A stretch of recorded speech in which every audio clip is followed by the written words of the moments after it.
Marcos capítulo 1, versículo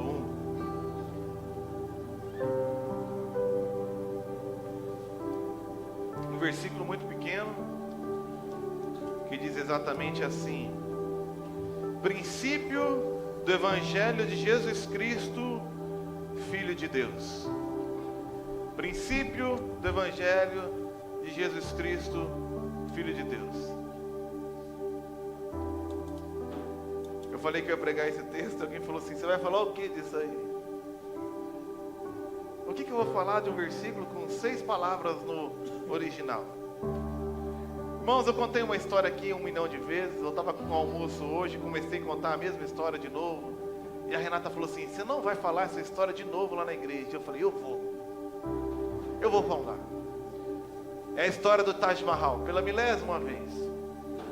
Um rei apaixonado pela sua esposa, de repente, do nada, perdeu e ela morreu. E pela cultura indiana, ela foi cremada, colocada numa caixa, como era o simbolismo da sua altura.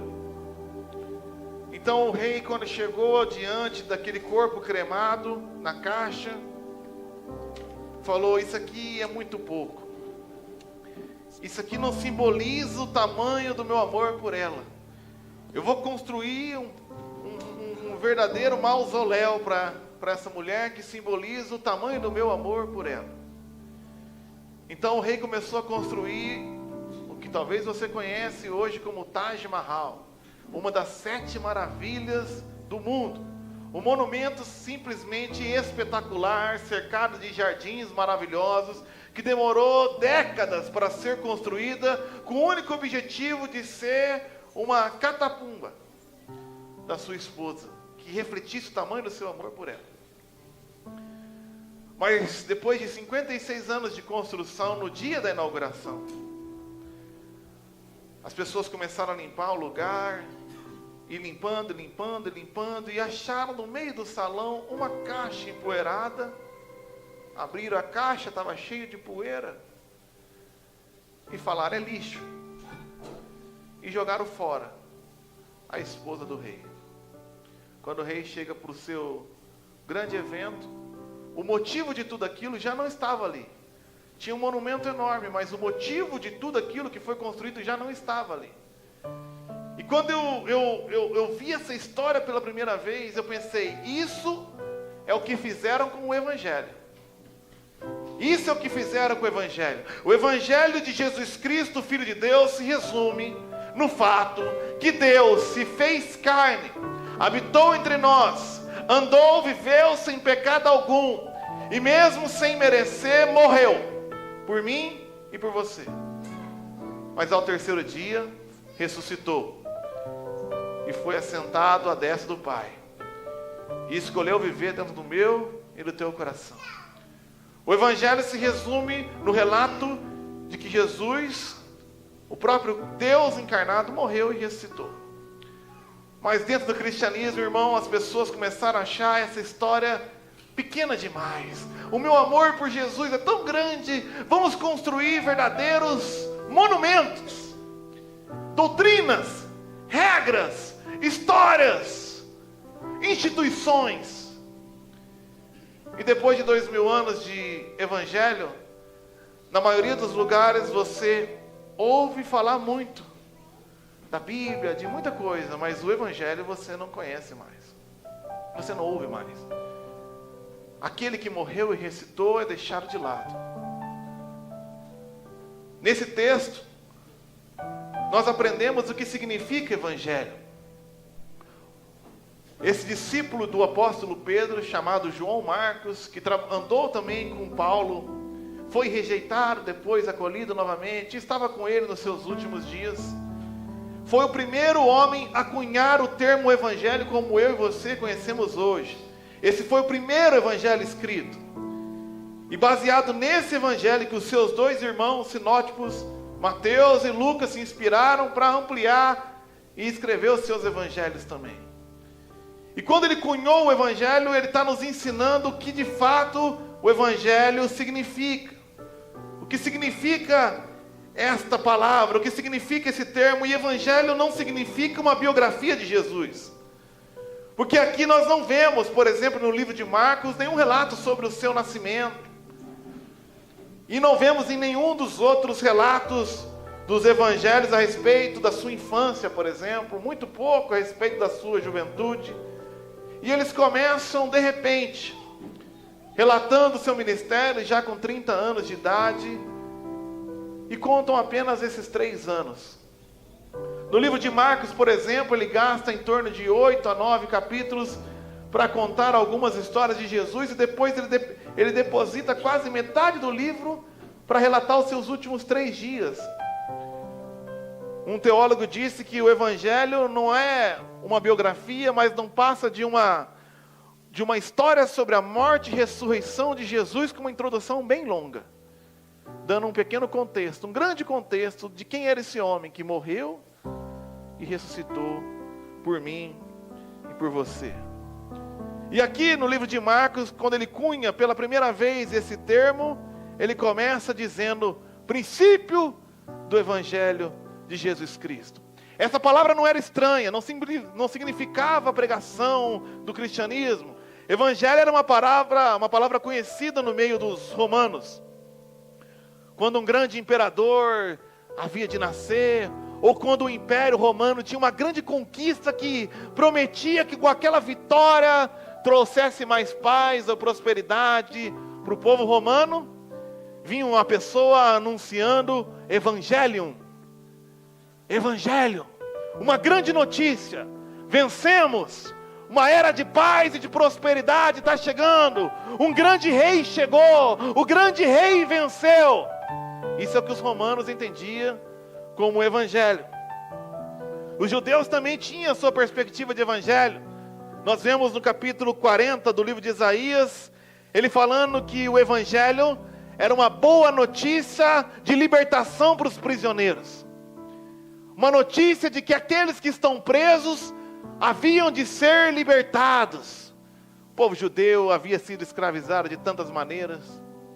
Em outra passagem, em Isaías 52:7, ele fala que o evangelho é a chegada de felicidade, de paz, de salvação, pois Deus estava no seu trono reinando. Então, no final das contas, quando Marcos escreveu evangelho, ele estava dizendo a respeito da chegada de um novo rei, que instauraria uma era de paz, de prosperidade, de vitória, de bênção, de libertação para todos aqueles que são do seu reino. E ele começa a dar o nome desse rei. O evangelho é de Jesus. O evangelho é de Jesus, um nome comum na época, Jesus. O nome como hoje é Maria, é João. Porque quando Deus decidiu se encarnar, instituiu o seu reino, Ele não fez com o poder da sua glória, Ele se humilhou, abriu mão da sua glória. Ele se fez semelhante a mim e a você. Ele se fez homem, Ele se fez carne. Então, esse grande rei que está chegando, Ele sentia fome, Ele sentia sede, Ele sentia dor, Ele sentia medo. Ele foi tentado, em tudo foi tentado, mas em nada pecou. E justamente por ser um rei que sofreu como eu e você sofremos, que foi caluniado, que foi espancado, que foi traído, que foi cuspido, que foi torturado e sentiu na carne isso, Ele se compadece de mim e de você. Segundo Aurélio Miguel, compaixão é dor profunda pelo sofrimento alheio e um forte desejo de ajudar. Então, quando esse grande rei olha eu e você sofrendo situações que nós, homens carnais, temos que suportar todo dia, Ele não vê como alguém que está além de tudo isso, mas Ele vê com um olhar de compaixão e de amor, como quem diz: eu sei exatamente o que você está passando, eu sinto o que você sente, e eu vou te ajudar. E esse Jesus é o Cristo. Cristo significa o Rei ungido, o Messias, aquele que recebeu uma unção especial do próprio Deus para exercer um reinado espetacular. Ele pega o texto de Isaías 61 e fala que aquilo é sobre ele. Pois o Espírito do Senhor me ungiu para pregoar as boas novas, libertar os cativos, dar vista aos cegos, anunciar o ano aceitável do Senhor, trazer alegria para aqueles que estão com o espírito quebrantado. Ele foi capacitado por Deus para essa missão. Então, quando nós falamos do Evangelho, nós estamos falando do Evangelho de Jesus Cristo. Mas ele começa dizendo assim, princípio do Evangelho de Jesus Cristo. Princípio, e ele não está querendo relatar quando começou o Evangelho de Jesus, ou quando começou a missão de Jesus, porque como eu li no começo do culto, em Apocalipse, capítulo 14, versículo 6, o Evangelho é eterno. O Evangelho sempre existiu. O Evangelho não foi um improviso da parte de Deus. O Evangelho existia antes de você nascer, antes do mundo ser formado. O Evangelho era um plano de Deus. E quando o mundo se acabar e for tudo consumado, o Evangelho permanecerá. Ele fala aqui no grego, a palavra princípio é archi, que é a mesma palavra que quando traduz lá em Gênesis capítulo 1, versículo 1, na Septuaginta, em hebraico fala Bereshit bara Elohim et hashamayim ve'et haaret. Bereshit bara Elohim.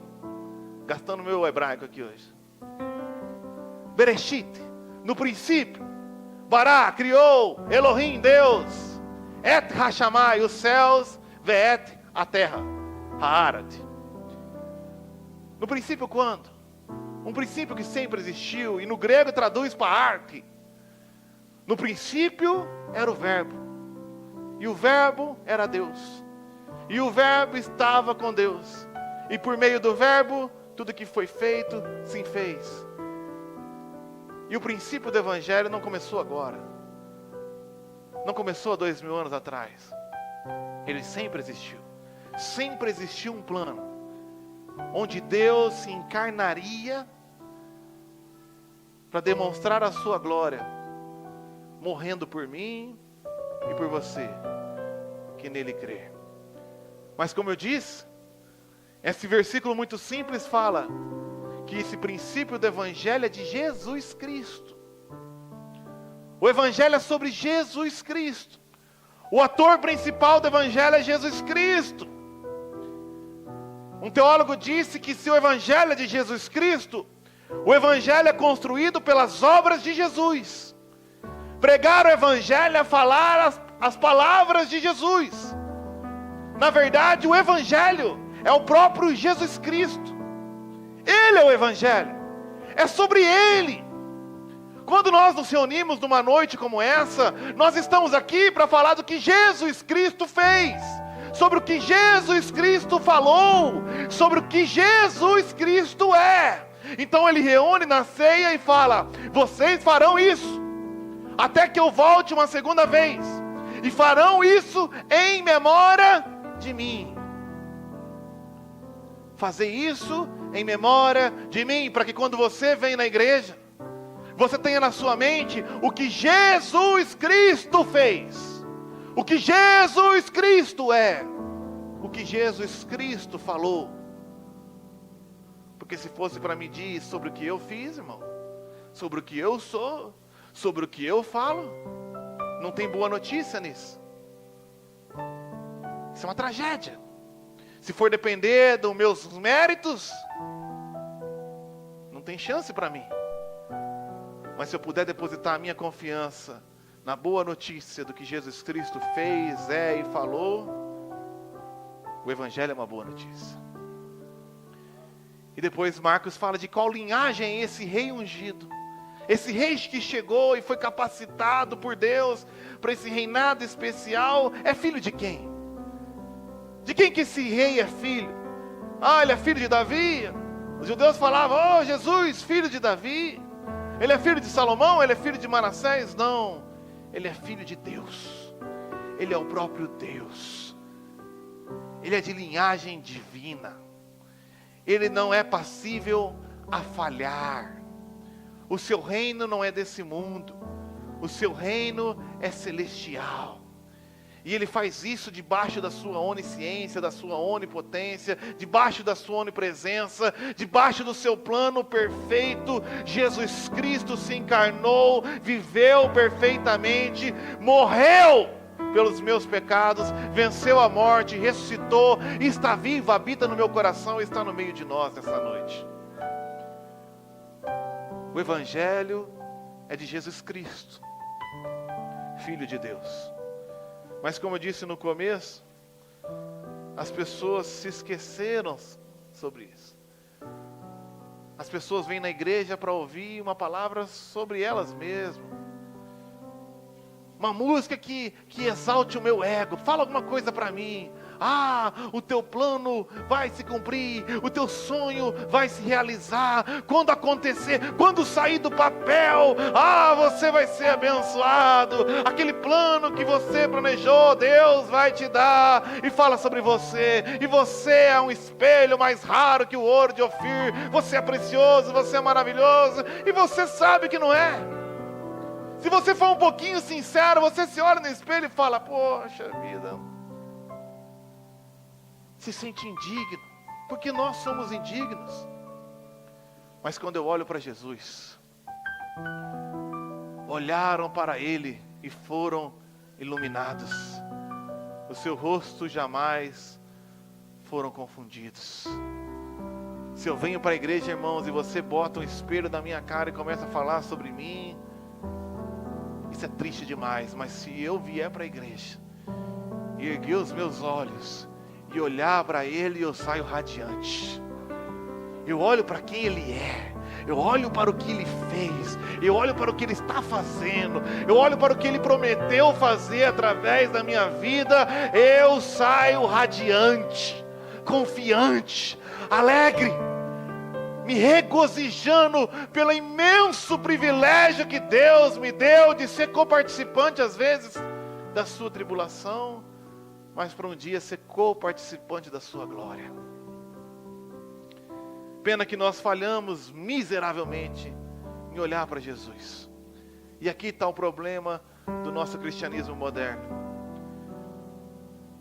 Marcos, no capítulo 6, a partir do versículo 30, ele relata uma história conhecida por todos nós.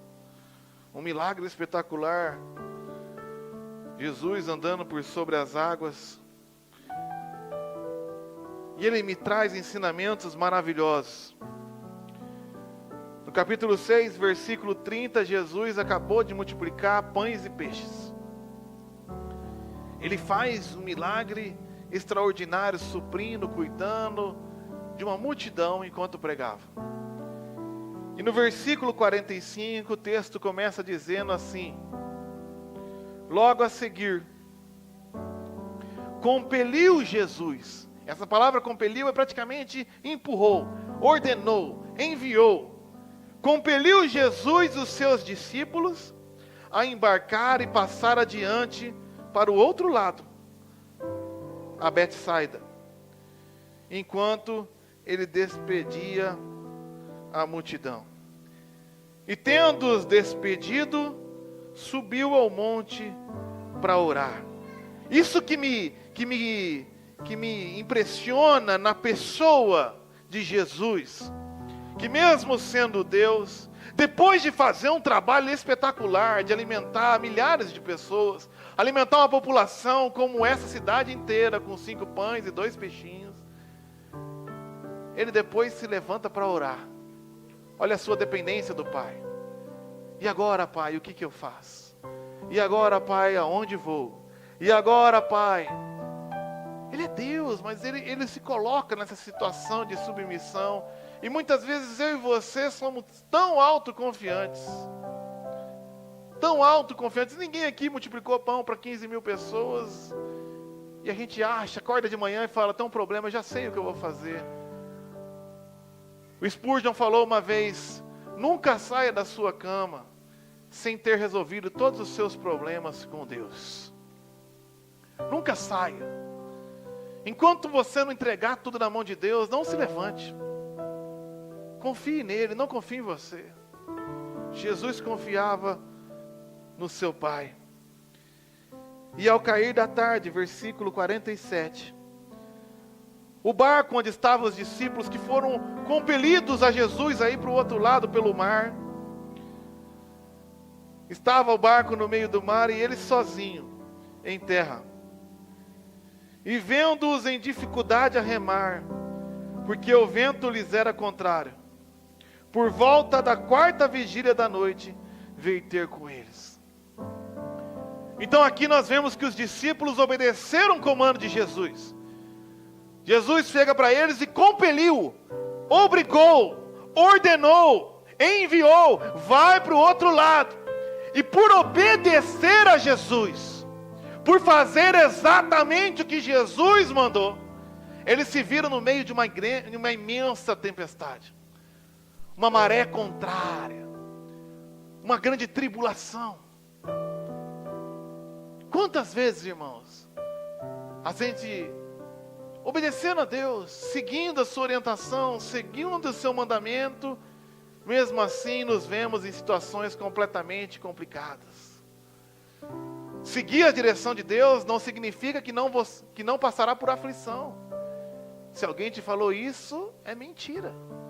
As pessoas vendem assim aí fora. Vem para Jesus e os seus problemas vão acabar. Bom, eu não sei qual Jesus eles estão falando. Porque o meu Jesus falou assim: no mundo tereis aflições.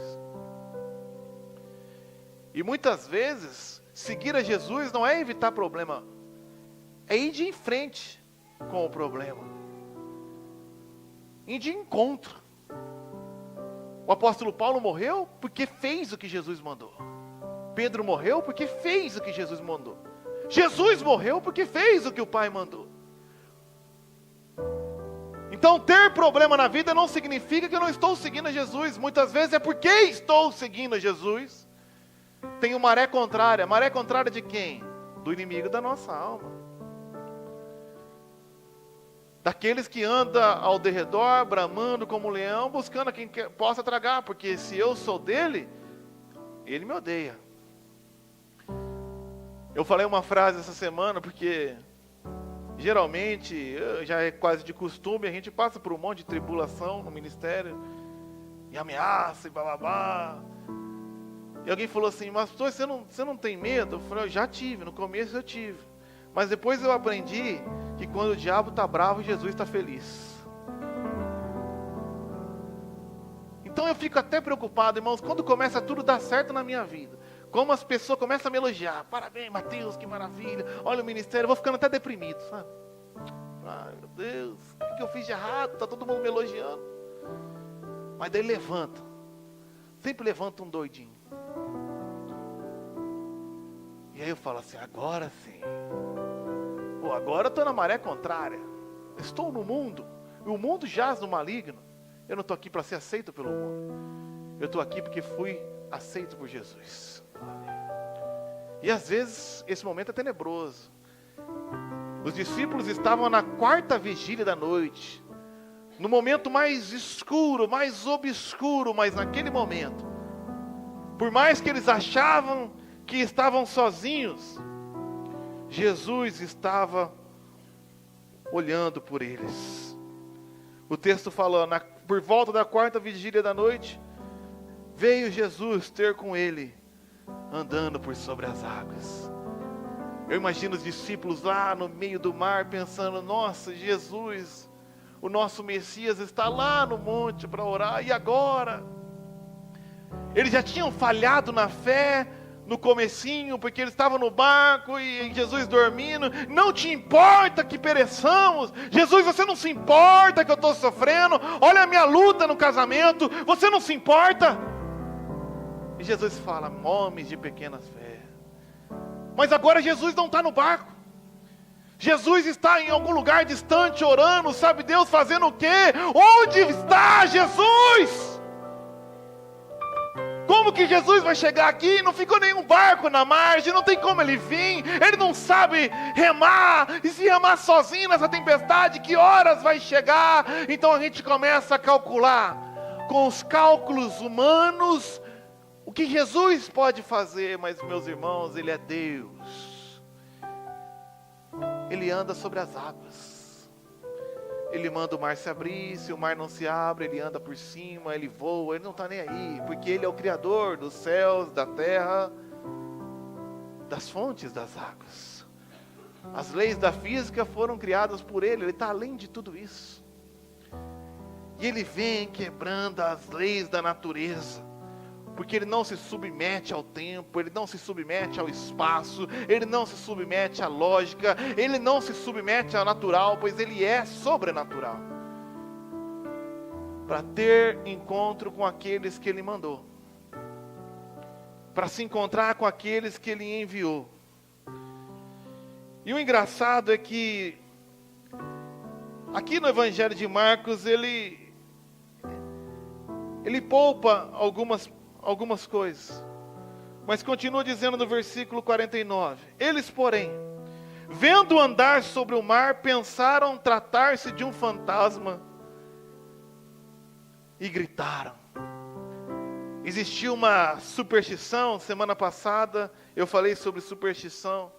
Existia uma superstição entre os pescadores judeus, de que quando eles estavam prestes a morrer, eles sempre viriam um fantasma.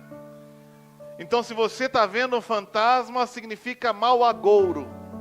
Significa que as almas penadas vieram te buscar. Então, quando eles viram um homem andando sobre as águas, eles tinham duas opções.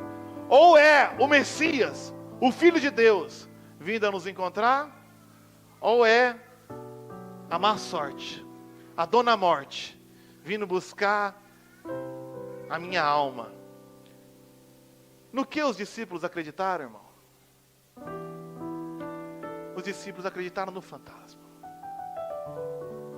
Eu falei semana passada, algumas pessoas não entenderam. Qual é o problema de acreditar numa superstição? Eu te falo, irmão, qual é o problema da superstição.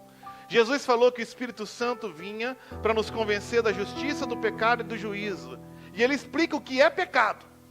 Ele fala do pecado porque não creem em mim. Pecado não é beber, se prostituir, isso é pecados, é consequência do pecado maior, não crer em Jesus. Mas se você prefere acreditar no mau agouro de um fantasma, no anjo matador de mãe do chinelo,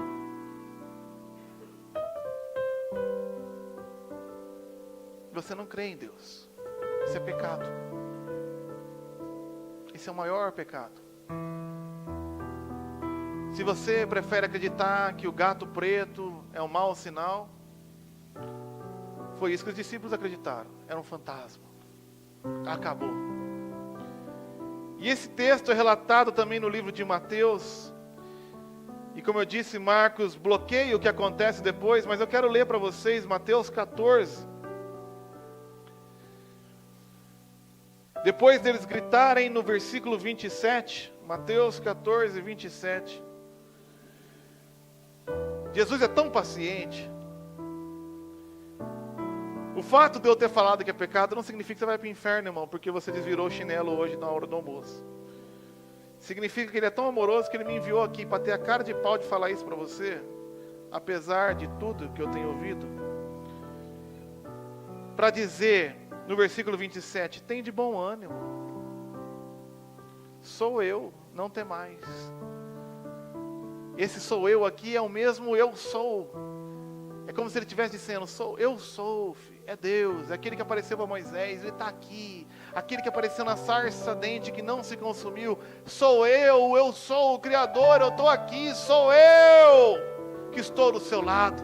Sou eu que fiz todas as coisas, sou eu que faço, sou eu que morri por você, sou eu que ressuscitou, fui eu que te atraí. Sou eu, não temas, eu estou aqui, e estou com a tua mãe também, seja onde, qual porta eles têm que se esconder. Mas olha a atitude de Pedro. Respondeu-lhe Pedro, se és tu, Ai, misericórdia. Só Deus para aguentar esse Pedro, gente, na boa. Se és tu, Senhor, manda-me ir ter contigo por sobre as águas. Vamos ver se é o Senhor mesmo. Sério mesmo, cara. Se sou eu, falar, morre lá. Então vai. Não. Sério, eu tô aqui em cima da água falando que sou eu e você fala assim, Mas Jesus não sou eu, graças a Deus. E ele disse, vem. E sabe o que é o interessante disso? Porque ele está chamando Pedro para fora do barco com um chamado. Você sabe o que significa igreja, irmãos? Igreja significa chamados para fora. Nós somos igreja porque estávamos mortos em nossos delitos e pecados, e como Lázaro, ouvimos o nosso chamado e fomos chamados para fora da nossa tumba. Vem, Lázaro. E se nós somos esses que fomos chamados para fora da nossa tumba, nós somos chamados também para andar no sobrenatural. Pedro começou a apresentar o que significa ser igreja, ser chamado para viver o impossível. Mesmo não merecedores, mesmo incrédulos, mesmo supersticiosos, medrosos, fomos chamados para viver o que ninguém viveu. Pisar na água e firmar o pé. Uma coisa é Deus andar por sobre as águas, outra coisa sou eu. Mas o maravilhoso de ser um filho de Deus é que Ele me faz ser co-participante de coisas que nem olhos viram, nem ouvidos ouviram, nem jamais penetrou no coração de homem algum. Ele me faz viver o sobrenatural. E Pedro, descendo do barco, andou por sobre as águas e foi ter com Jesus. A gente pode falar mal desse cara, mas esse cara foi o único maluco que andou por sobre as águas. Eu já tentei, irmãos, peguei um chinelo bem grande, dei 3 passos e caí, não funcionou, Henrique. Depois eu pisei no isopor também. Você nunca tentou? Bem rapidão. Se você não tentou, você não é crente, irmão. Eu tentei. Agora eu vou andar na água. Mas não funcionou, não. Mas olha que versículo triste, o versículo 30. Reparando, porém, essa palavra que pega, reparando. O que é reparar? Prestar atenção. Enquanto ele estava olhando para o fantasma que se demonstrou como eu sou, ouvindo a sua voz dizendo vem, o texto fala que ele foi ter com Jesus andando por sobre as águas. Enquanto ele olhou para Jesus, ele andou por sobre as águas. Enquanto ele olhava para Cristo, ele vivia o sobrenatural. Enquanto ele olhava para Jesus, ele vivia aquilo que ninguém jamais viveu. Mas ele foi tentado a reparar na força do vento, teve medo e começou a submergir. Nós chegamos na vida cristã assim, como a gente cantou aqui, atraídos pela tua presença. A gente chega sabendo que é um miserável, pecador, pobre, cego e nu, filho do diabo. E é atraído por essa presença e começamos a viver o sobrenatural. A gente vê Deus mudando o nosso coração, mudando a nossa família, abençoando a nossa vida, dando paz em meio às circunstâncias, nos libertando de pecados que a gente achou que nunca ia conseguir. Mas eu não sei o que acontece no meio do caminho, porque Pedro representa exatamente a nossa vida cristã, porque de repente a gente começa a reparar o vento, o mar, o irmão que senta do lado, o pastor da igreja ali, o prefeito, as instituições aqui públicas, e repara a conta bancária, e vai olhando para as circunstâncias, e olha para o seu casamento, e olha para a sua conta, e olha para a possibilidade de emprego, e olha para a cidade, e olha para a igreja, e olha para você mesmo, e o medo vem, porque isso é inevitável. O que nós somos chamados para viver, não podemos viver pelas nossas próprias forças, é impossível. Então se você olhar para você, vai submergir, e se olhar para mim, vai afundar também, pois eu não tenho o que você precisa ter. Só Jesus tem. E submergiu. Então ele gritou, salva-me, Senhor. Esse texto é espetacular porque quando ele estava submergindo, ele lembrou de Salmo 69. O apóstolo Pedro encarnou o que Davi tinha sentido na sua alma, no meio das suas tribulações. Salmo 69 diz assim: salva-me, ó Deus, porque as águas me sobem até a alma, estou atolado em profundo lamaçal que não dá pé, estou nas profundezas das águas e as correntes me submergem, estou cansado de clamar, secou-me a garganta, os meus olhos desfalecem de tanto esperar por meu Deus. Ele clamou aquilo que Davi tinha profetizado e vivido no seu coração. Pedro viveu: salva-me, Senhor, as águas da tribulação me submergem. Eu parei de olhar para ti, eu comecei a olhar para mim mesmo, eu me orgulhei, eu me achei, ou eu comecei a ter autocomiseração, autopiedade, eu comecei a olhar para o pastor, eu comecei a olhar para o Rui, eu comecei a olhar para a igreja, eu comecei a olhar para situações e circunstâncias, e eu afundei. Salva-me. E essa era a hora que Jesus podia falar: te vira, eu avisei, eu não disse. Mas irmãos, esse homem é espetacular. Então no versículo 31, o texto diz assim: prontamente Jesus estendeu a mão e o tomou. Se você clamar a Deus nessa noite, não importa a tua circunstância, talvez você começou caminhando uma vida cristã maravilhosa, mas olhou para si. Eu falei com um homem essa semana, ele falou assim: eu não tenho jeito, eu não aguento ir para a igreja. Eu falei: por que você não aguenta ir para a igreja? Para mim não dá. Eu achei que ele trabalhava domingo à noite. Você trabalha domingo? Não, para mim não dá. Porque eu vou lá e começo a lembrar de tudo que eu fiz. Porque no passado eu fazia tudo certo. Poxa, equivocado. E agora eu faço tudo errado. Eu falei: esse é o teu problema. Não dá mesmo, porque você está olhando para você. Primeiro, no passado você não fazia tudo certo. E o evangelho não é sobre o que você fez ou faz. O evangelho é sobre o que Deus quer fazer na tua vida. Se você andou sobre as águas no passado, foi porque Deus fez você andar. Se você está submergindo agora, é porque você está olhando para você mesmo. Mas eu vi uma vez você ministrando e falando que se eu tivesse que voltar, eu ia ter que me reconciliar com um monte de gente, todo mundo que eu feri, e eu não consigo fazer isso. Eu falei: errou de novo. Eu não disse que você tem que fazer isso. Eu disse que Jesus fará através de você. Eu disse que Jesus vai fazer uma transformação tão grande no teu coração, que as pessoas que hoje você odeia, você vai lá pedir perdão. Pois não é você, é Jesus. Se você gritar nessa noite: salva-me, Senhor, Ele vai te puxar da água. Mas Ele vai te falar a verdade. Homem de pequena fé, por que duvidaste? Tanto tempo na igreja e você ainda acha que é sobre você? Por que você continua duvidando? Ele não vai te corrigir porque Ele quer te humilhar. Ele vai te corrigir porque Ele quer te libertar do medo. E te conduzir pela fé nele. Pois quando Ele subiu para o barco, versículo 32, o vento cessou. Ele não deu um comando dessa vez. Ele não falou: acalme, mar. Porque quando Jesus volta para o barco, o vento cessa. Talvez não cesse as circunstâncias lá fora, mas cessa aqui dentro.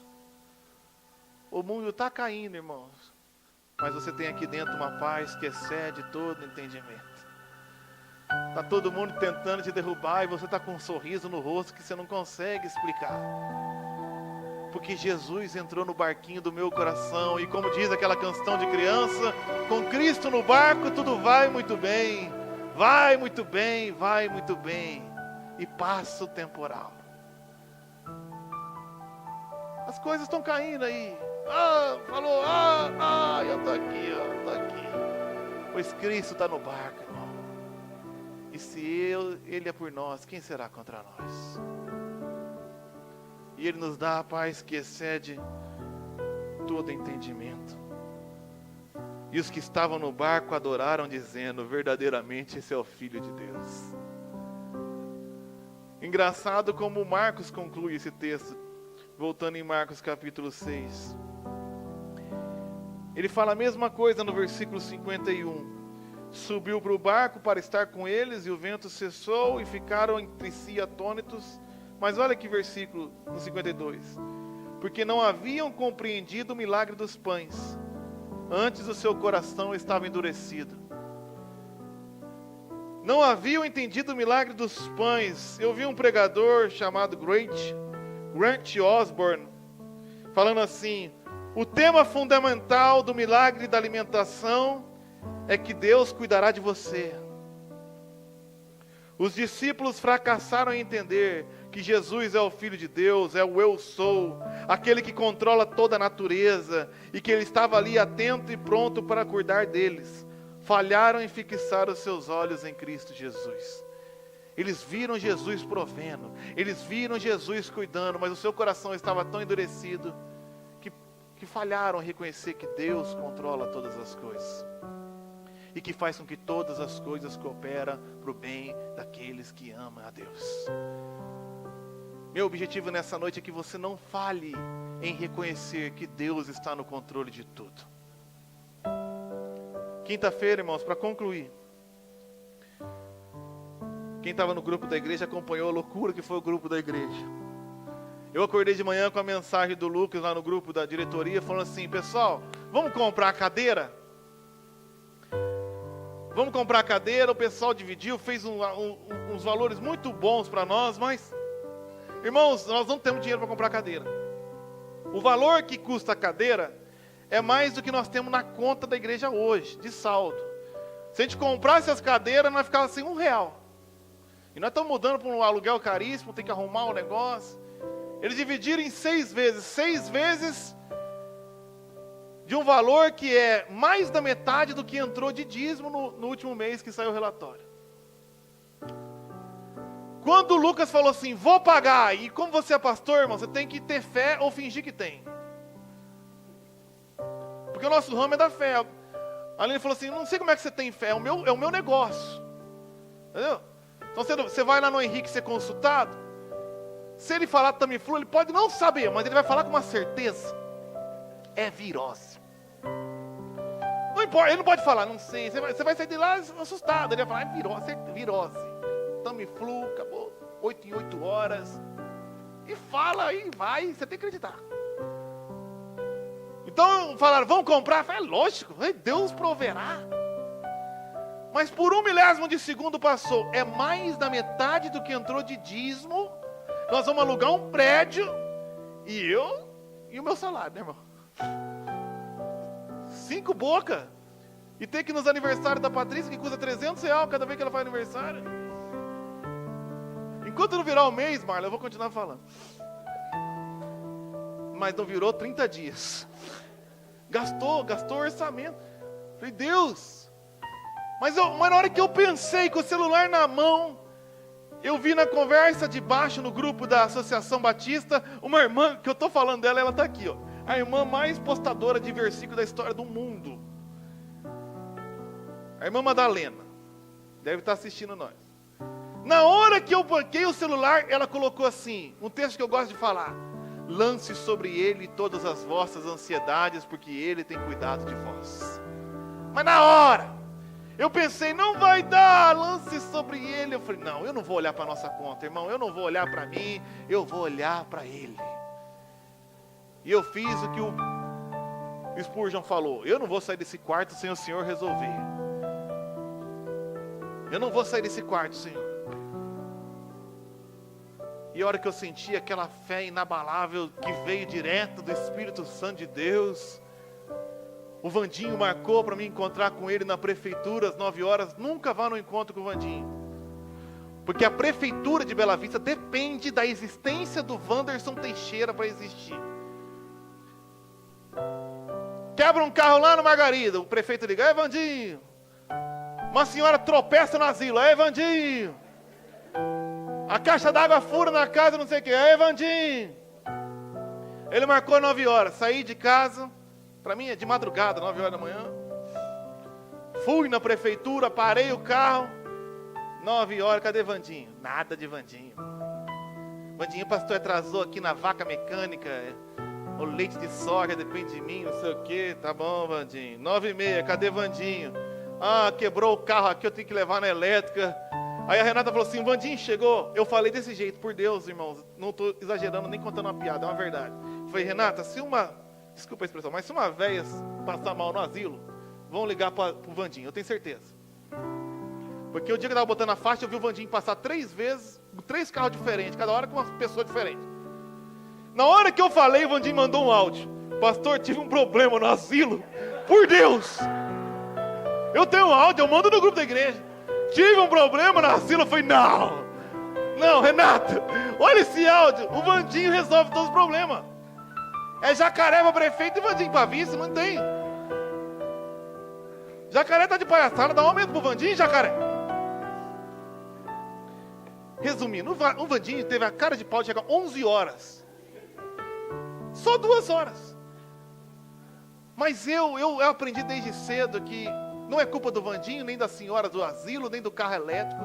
Deus coopera e faz todas as coisas para o bem. Então eu sentei no carro e falei, tem um plano para mim ficar assando aqui na frente da prefeitura.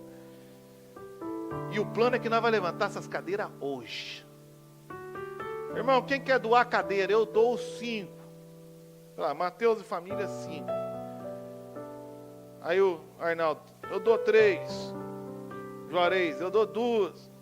Danilo falou, deu 1 e parou. Eu falei, ai meu Deus, o Joel, ai meu Deus, já era, irmão.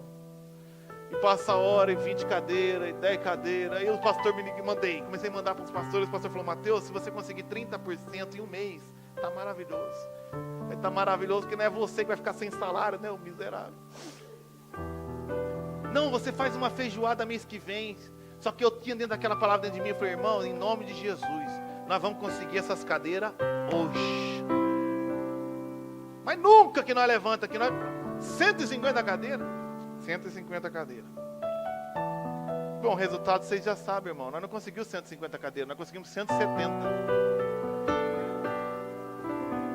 Antes de começar a mensagem no sábado à noite, na quinta noite aqui, nós tínhamos ganhado cadeira de Londrina, de Curitiba, de Bela Vista, da Bahia, do Rio de Janeiro, São Paulo, Limeira, pastores de outras igrejas, pastores de outras denominações.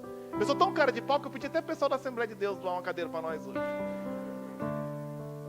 Pedi, vocês acham que eu estou mentindo? Eu pedi. Porque para Deus nada é impossível, irmão. E nós levantamos num dia que a gente não consegue levantar aqui nem em 2 meses. Porque quando Deus bota a mão, a gente anda sobre as águas, vive o que o olho nenhum viu, experimenta o que a gente jamais imaginou. E eu sou obrigado a dizer para você, isso é só o começo. Porque ninguém está caminhando baseado na própria força. O que a gente fez aqui, ninguém podia fazer. Mas o que Deus fez através de nós, ninguém tinha visto até o momento.